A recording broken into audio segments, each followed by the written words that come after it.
A Persian poet called Rumi gave us the most beautiful quote that is so well known now. Why do we stay in prison when the door is so wide open? And I can't tell you how many times I've asked myself that question when I've held myself back from stepping into the unknown. So I believe what he was asking us is, why do we remain so long in this comfort zone, this prison that we build around us, this familiar zone that 9 times out of 10 we don't even like? And when we have the option to step into the unknown, to discover our real potential, make changes, learn something new, reach out and move past our limiting beliefs, why do we hold back? What are we so scared of? Are we scared of failure? Are we scared of ridicule from others, what other people will think if we don't make it? Are we scared of loss of income? Are we scared of loss of security? Or greater still, are we scared of losing our own identity?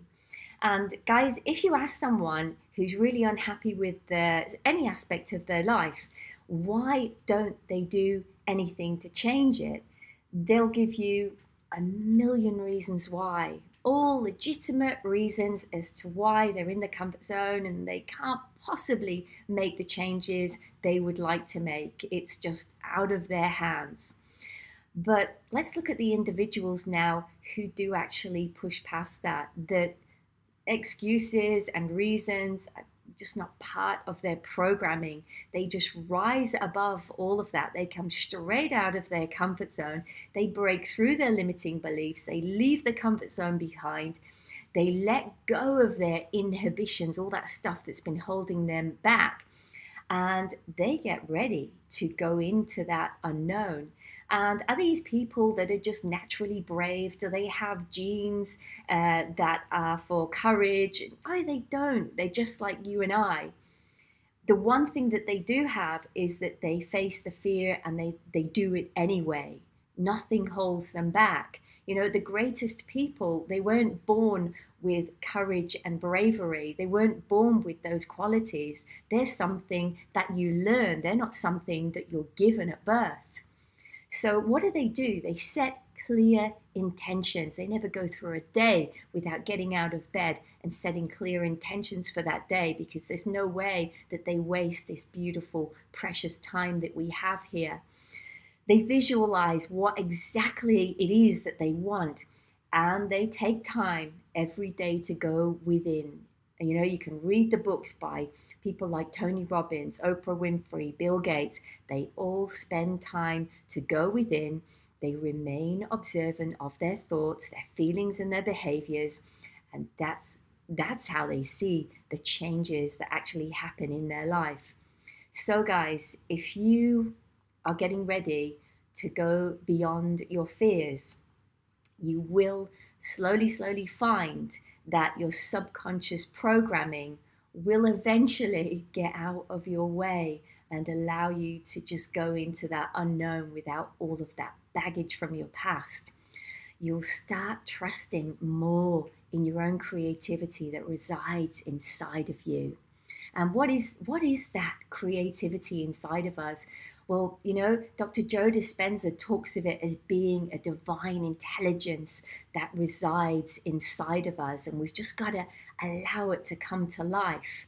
But when we're constantly in erratic beta brainwave patterns, we're not allowing that creativity to flow. So that's why we need this quiet time, this time out, where we sit in silence with our eyes closed and go within and lower those high frequency brainwave patterns into a beautiful alpha state and find that divine intelligence inside of us. And when we get out of our own way, that's of course when we connect with a vision of our future.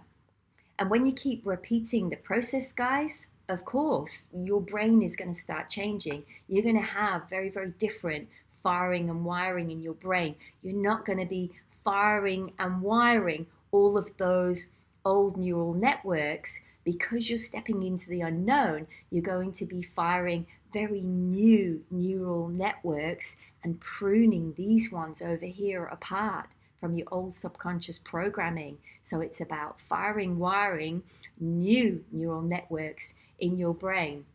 So I've got a little exercise for you guys to do. I have done this a few times because I've had to go back to the drawing board when I failed miserably to advance forward, but I keep bouncing back because I know that I need that resilience to keep me going, to keep me powering forward.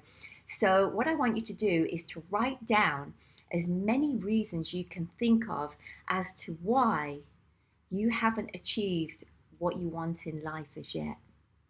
So, why is it that what you've wanted for the last 2, 3, 4, 10 years, why don't you have that now in your life? And write them down now, whether they're reasons or you call them excuses, it doesn't matter. Just write down as many reasons as you can as to why you haven't achieved what you wanted to achieve as yet. And then, as a ritual, guys, burn that piece of paper and tell yourself, these things don't belong in my life anymore. I'm reaching out, I'm advancing forward, I am stepping into the unknown. I am leaving my comfort zone behind, my subconscious programming. I'm aware of it, but I am no longer going to be taking with me my limiting beliefs. Any past failures that I've had, they are not coming with me on this journey. And as you burn this piece of paper, you're telling yourself that you are going to step up, you're going to go into your true potentiality and find that vision of your future. So it's about leaving the prison behind and stepping through that door that's been wide open the whole time.